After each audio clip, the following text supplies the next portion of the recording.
And welcome back to another exciting video. Class 12 biology chapter number 1 और chapter number 1 है हमारा आ जाता है बॉटनी के पोर्शन में। दिस चैप्टर का नेम है sexual reproduction and flowering plants. तो हम इस जो चैप्टर है इसको इस वाली सीरीज में हम डिटेल्ड एक्सप्लेनेशन कवर करने जा रहे हैं इसका। तो हम इसको पार्ट्स में कवर करेंगे। हमारा पार्ट नंबर 1 होने वाला है डिटेल्ड एक्सप्लेनेशन। एक साथ नहीं हो सकता है, बहुत ज्यादा लंबी वीडियो हो जाएगी, इसलिए पार्ट्स में इसको कुछ कुछ पोर्शन करके इसको हम कवर पूरा कर लेंगे। तो सबसे पहले इस चैप्टर में पढ़ना क्या है मैं आपको वो बता देता हूँ। फ्लावर एक फैसिनेटिंग ऑर्गन जो कि एंजियोस्पर्म्स का एक टिपिकल फीचर है। Double fertilisation, apomixis and polyembryony, pre fertilisation, post fertilisation, ये सब हम इसमें चैप्टर में पढ़ लेंगे। आपको फ्लावर्स के बारे में ए टू जेड नॉलेज हो जाएगी यहीं पर ही। तो चलिए अब हम इसको बिना और टाइम वेस्ट करे स्टार्ट कर देते हैं। जो आपके सामने नोट्स हैं they are very very beneficial and good, तो आप इसको बहुत ध्यान से सुनिएगा ताकि आप इसको अच्छे से भी समझ सकें। To a biologist, flowers are morphological and embryologically marvels. अगर आप एक बायोलॉजिस्ट से मिले तो वो कहेंगे किसी भी प्लांट में जो फ्लावर है वो मॉर्फोलॉजिकली, मॉर्फोलॉजी क्या होता है जल्दी से कमेंट डाउन करिए। 11th में आपको बताया गया था बहुत अच्छे से, फटाफट से बताइए मॉर्फोलॉजी क्या होता है। एंड एम्ब्रियोलॉजिकली, एम्ब्रियो मतलब एम्ब्रियो का डेवलपमेंट होना जहाँ पे, तो एक ऐसा ऑर्गन जहाँ पे मॉर्फोलॉजी भी हमें दिख रही है और एम्ब्रियोलॉजी भी दिख रही है, ऐसा पार्ट फ्लावर से। और बायोलॉजिस्ट के लिए ये जो फ्लावर है ये एक मार्बल की तरह है। जैसे कि एक आप जियोलॉजिस्ट को बोले तो उसके लिए कोई स्टोन एक मार्बल जैसे होगा, इसी तरीके से किसी बायोलॉजिस्ट के लिए फ्लावर जो है वो मार्बल की तरह होता है। इस साइड भी होते हैं सेक्सुअल रिप्रोडक्शन के इन फ्लावर्स। तो एक बेसिक डायग्राम जो कि हम आज तक देखते ही आ रहे हैं फ्लावर का, ये आपको यहाँ पे दिखाया गया है। इसमें फ्लावर के पार्ट्स भी हमें देखने को मिल रहे हैं। बहुत इसको ध्यान से देखिएगा और इसको अपने मन में जो कि है अच्छे से फिट कर लीजिए diagram as it is. This is the basic diagram, यहाँ पे लिख भी देता हूँ, ये बेसिक डायग्राम है। स्टैंडर्ड डायग्राम और इल्यूसिडेट क्या आता है।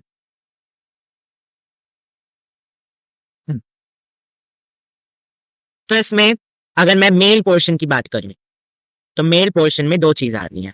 अब इसका भी एंडोशन, गाइनोशियम, वोल्स वोल्स ये सब अभी मैं आपको बताऊंगा डिटेल में, लेकिन एक बेसिक चीज जो डायग्राम में हमें देखनी है वो क्या है। इसमें मेल पोर्शन हो जाता है हमारा एंथर एंड फिलामेंट, एंड इसमें अगर मैं फीमेल पोर्शन की बात करूं तो उसमें आ जाता है हमारे सिग्मा, स्टाइल एंड ओवरी। दो इसमें एक्सेसरी ऑर्गन्स होते हैं, पेटल्स और सेपल्स। अब इनको हम देख भी लेते हैं आखिर होता क्या है। तो ये जो लंबा सा ये वाला स्ट्रक्चर है और ये जो नीचे आके राउंड हो रहा है, ये पूरा स्ट्रक्चर हो जाता है हमारा फीमेल वाला। और ये स्ट्रक्चर जो कि थोड़ा ऊपर से बाइलोब है और ये इसकी थिंग सी एक स्टॉक लाइक स्ट्रक्चर आ रही हो जाता है हमारा मेल पोर्शन। वहीं ये जो आप ऊपर ये पत्तियां देख रहे हैं, ये पत्तियां हो जाती है हमारी एक्सेसरी ऑर्गन, और ये जो नीचे पत्तियां लटकी हुई हैं ये भी हमारी एक्सेसरी ऑर्गन की होती हैं। इनके नाम भी देख लेते हैं हम। जो ये ऊपर स्ट्रक्चर है जो कि यहाँ से मेल पोर्शन से जो पॉलन ग्रेन आएगा उसको वो पकड़ेगा, उस पोर्शन को हम बोलते हैं स्टिग्मा। ऊपर का सिर्फ एक सरफेस जो कि इस तरीके से कुछ होता है, इस सरफेस को हम बोलते हैं स्टिग्मा।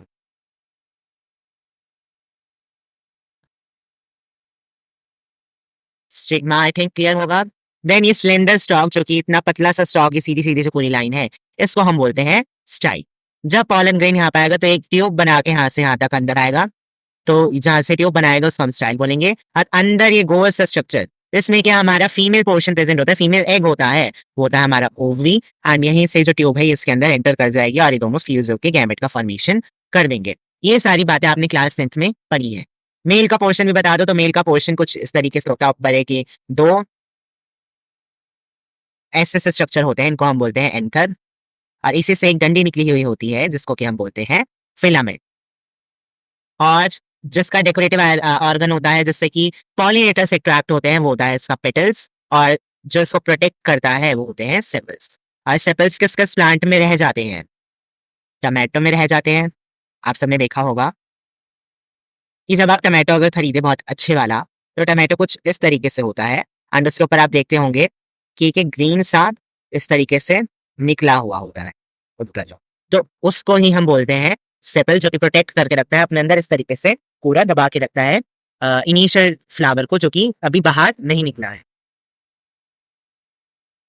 एक चेक पॉइंट आ जाता है, यहाँ पे देख लेते हैं। Carpel is the unit of gynoecium, then whether it is true और नॉट।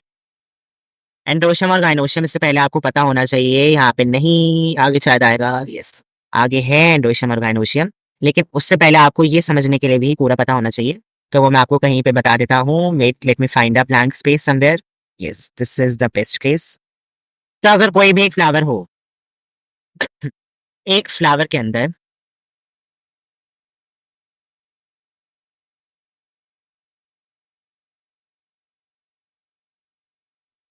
4 होल्स होते हैं। कैलिक्स, करोला, एंड्रोशियम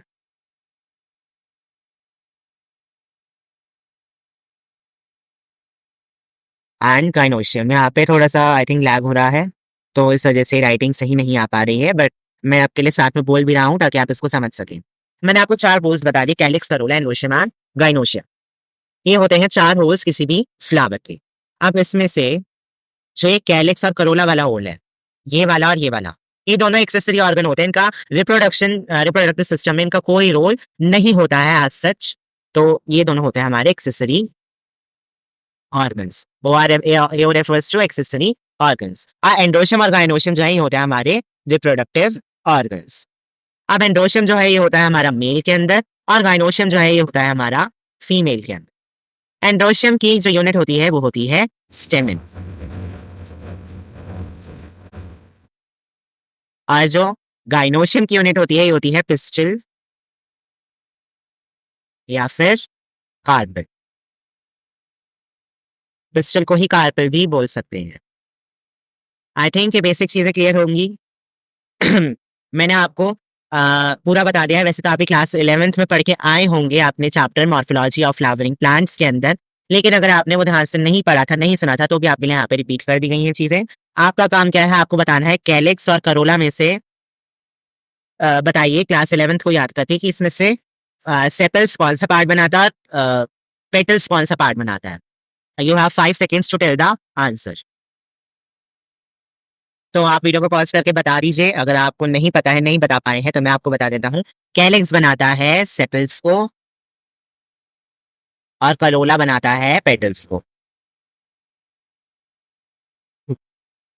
कुछ डाउट में रह गया है तो पूछ सकते हैं, और समझ में आ गया है तो वीडियो को लाइक भी कर सकते हैं। अब ये चेक पॉइंट आई थिंक आपसे हो जाना चाहिए। अगर इसमें भी कुछ हमारा अलग चीज होगी तो वो भी मैं आपको बता दूंगा। सबसे पहले बताइए क्या कार्पेल यूनिट होती है गाइनोशियम की। अभी बताया था कि गाइनोशियम कौन सा होता है हमारा female part, and female part की यूनिट होती है कार्पेल या फिर पिस्टल। तो ये बात बिल्कुल सही है। Calyx is the innermost whole.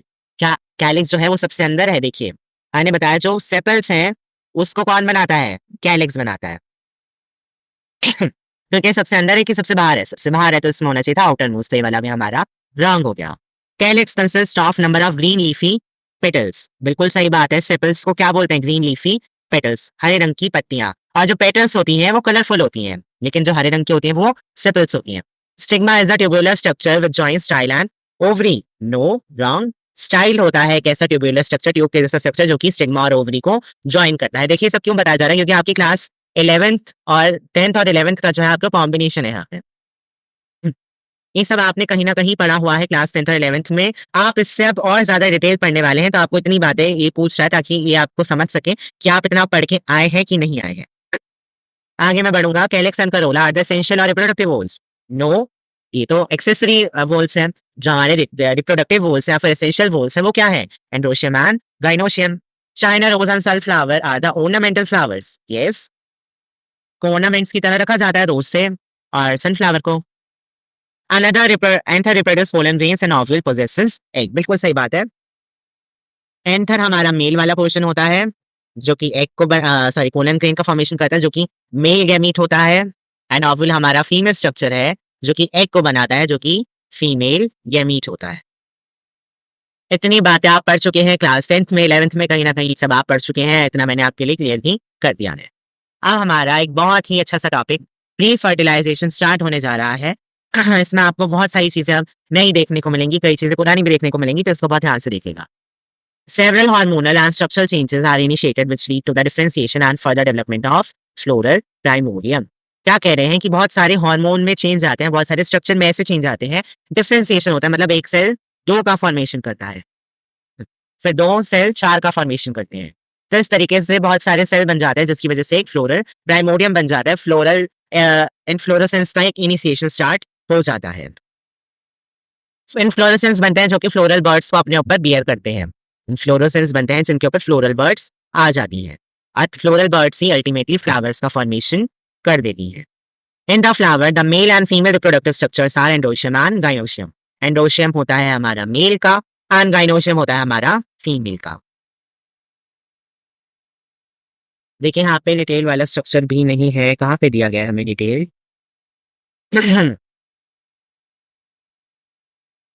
यहाँ पे हमें डिटेल स्ट्रक्चर नहीं दिया गया फ्लावर का, लेकिन मैं आपके लिए वो भी बनवा दूंगा, but you have to wait for that.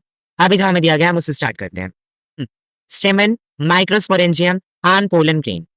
ये हमारा एनसीईआरटी का एक टॉपिक है, आपको याद हो तो इस फिगर पे आइए।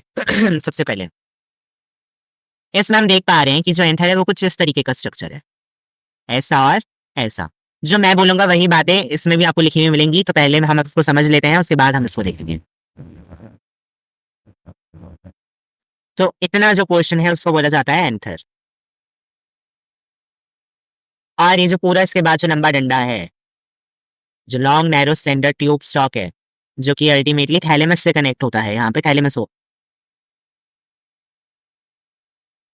इसको हम बोलते हैं फिलामेंट।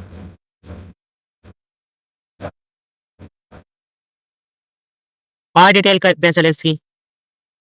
हम्म, हम देख पा रहे हैं कि जो एंथर है इसमें हमें दो लोब्स दिखाई दे रहे हैं, एक ये वाला लोब और एक ये वाला लोब, आप भी देख पा रहे होंगे। तो जिसमें भी हमें लोब्स दिखाई दे रहे हैं उसको हम बोलेंगे, इसमें दो लोब्स है तो इसको हम बोल सकते हैं bilobed structure.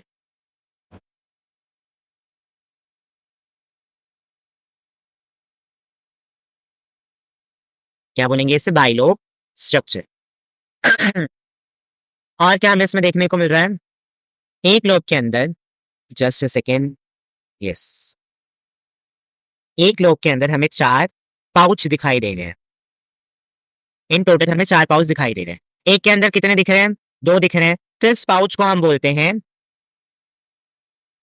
Die थीकस।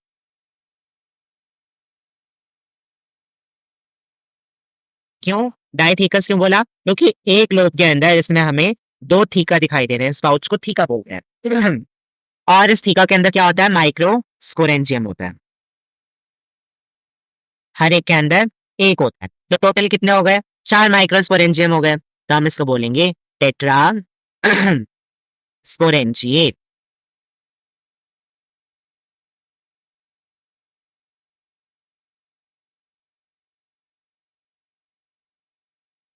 I hope इतना समझ में आ गया होगा। अब यही बात मैं आपको पढ़वाऊंगा, भी ऊपर भी हमें यही देखने को मिलेगा।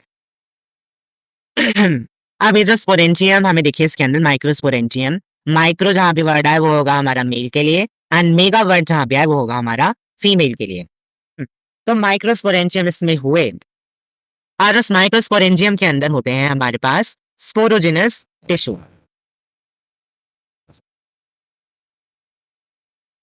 ये स्पोरोजिनस टिश्यू करते हैं फॉर्मेशन किसकी? पॉलन ग्रेन्स की। किसके अंदर? पॉलन, सॉरी, स्पोरेंजियम के अंदर। स्पोरोजिनस टिश्यू फॉर्मेशन करते हैं पॉलन ग्रेन की। किसके अंदर? स्पोरेंजियम के अंदर। क्या होता है जब ये पॉलन ग्रेन पूरे मैच्योर हो जाते हैं, अभी कैसे इसका पूरा स्टेप होता है वो भी हम आगे पढ़ने वाले हैं, लेकिन उससे पहले जो हमें समझना है वो ये है कि जब ये पॉलन ग्रेन्स जो है ये बनते हैं, इनका फॉर्मेशन हो जाता है, पूरी तरीके से मैच्योर हो जाते हैं, तो क्या होता है जो हमें दो थीका दिख रहे थे अलग अलग, इन दोनों के बीच की जो वॉल है ये टूट जाती है और ये कुछ इस तरीके से बन जाते हैं अंदर। ये जो रेड कलर का स्ट्रक्चर है ये कुछ ऐसा हो जाता है बाद में। बीच की लाइन हट जाती है, यहाँ पे बहुत सारे पॉलन ग्रेन्स जो हैं वो इकट्ठा हो जाते हैं। अब और मैं अब इसको यहाँ पे तो रहना नहीं है हमेशा के लिए, और उससे पहले जब ये ज्वाइन हो जाते हैं तो इसको हम एक स्ट्रक्चर का नाम देते थे जिसको हम बोलते हैं पॉलन सैक। पॉलन सैक क्यों बोला? क्योंकि ये अपने अंदर पॉलन ग्रेन को कैरी करता है। आई होप अभी आपको विजिबल हो रहा होगा। तो इस स्ट्रक्चर को हम बोलते हैं पॉलन सैक। पॉलन सैक के अंदर पॉलन ग्रेन्स होंगे इसलिए इसको पॉलन सैक बोला।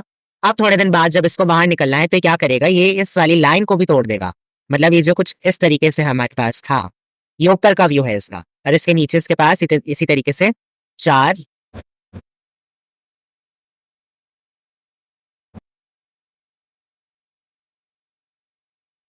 और एक पीछे की तरफ वाला भी है, इस तरीके से ये होता है।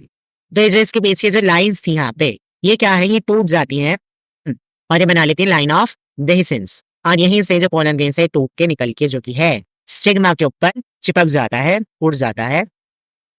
आई होप इतनी बात आपको समझ में आ गई होगी। अभी जो फिलामेंट है इसका जो डिस्टल पार्ट्स है वो एंथर से कनेक्टेड होता है और जो इसका प्रॉक्सिमल पार्ट है वो थैलेमस से कनेक्टेड होता है। Figure shows two part of a stamen filament, जो कि एक सिलेंडर स्टॉक होता है, और एक बाइलोब स्ट्रक्चर जिसको कि एंथर बोलते हैं। प्रॉक्सिमल एंड जो कि है फिलामेंट का अटैच होता है थैलेमस से या फिर पेटल से, और जो डिस्टल पार्ट है वो अटैच होता है एंथर से। Number and length of stamens variable in flowers of different species. ये जो स्टेमन की लेंथ है, स्टेमन किसे बोलते हैं, पूरे के पूरे स्ट्रक्चर को स्टेमन बोलते हैं। तो इसकी जो लेंथ है ये हर स्पीशीज के फ्लावर में अलग अलग होती है। किसी में ये बहुत बड़ा भी हो सकता है, किसी में थोड़ा छोटा भी हो सकता है। अब हम बात करेंगे a typical angiosperm anther is bilobe. किसी में अगर मैं टिपिकल एंजियोस्पर्म की बात करूं तो वो बाइलोब होता है। हर लोब में दो थीका होते हैं तो इसको डाइथीकस बोलते हैं। बाइलोब क्यों होता है वो भी आपको मैंने बता दिया है। और टेट्रास्पोरेंशिएट भी होता है, आपकी समरी में दिया हुआ है एनसीईआरटी की। Of an or longitudinal groove runs lengthwise separating the theca. जो थीका होते हैं इनको अलग अलग करने के लिए एक लॉन्गिट्यूडनल ग्रूव रन करती है। ये हमने थीका देखे थे ना दो इस तरीके से। ये सेपरेट क्यों रहे थे, क्योंकि किस तरीके से ये अरेंज था वो, और एक लॉन्गिट्यूडनल ग्रूव यहाँ से आ रही थी हर जगह से। तो वही यहाँ पे बात करी गई है। The bilobe nature of anther is very distinct and transfer section of anther. और जब हमने इसका ट्रांसफर सेक्शन देखा, ये वाला सेक्शन, तो हमने देखा कि एंथर फोर साइड भी होता है, तो इसको टेट्रागोनल स्ट्रक्चर भी कहते हैं। इसके अंदर 4 माइक्रोस्पोरेंचिया प्रेजेंट होते हैं, जो कि 4 कॉर्नर पे होते हैं। हर एक के अंदर कितने होते हैं, 2 होते हैं। The microsporangia develop further and become pollen sac. Microsporangia और डेवलप होता है और फिर अल्टीमेटली पॉलन सैक बना लेता है। माइक्रोस्पोरेंचिया, और माइक्रोस्पोरेंचिया के अंदर जो स्पोरोजेनस टिश्यू है वो पॉलन ग्रेन का फॉर्मेशन करते हैं। ये फिर जो पॉलन सैक से इंस्टेंट करते हैं लॉन्गिट्यूडनली पूरी लेंथ में एंथर की पैक्ड हो जाते हैं and are packed with the pollen grains. Pollen grain के साथ पैक हो जाते हैं। अब जो हमारा नेक्स्ट टॉपिक है द स्ट्रक्चर ऑफ माइक्रोस्पोरेंजियम, ये हम करेंगे अपनी नेक्स्ट वीडियो में। आज की वीडियो में आई थिंक आपको जितना पढ़ाया गया वो समझ आ गया होगा। आपको पूरी डिटेल देने की कोशिश की गई है यहाँ पे, लेकिन फिर भी कुछ डाउट रह जाता है या फिर कुछ छूट गया हो तो आप बता सकते हैं कमेंट सेक्शन में। आपकी क्वेरी रिजॉल्व करी जाएगी। एंड अब मिलेंगे पार्ट 2 में। So will meet in the next video, then good bye.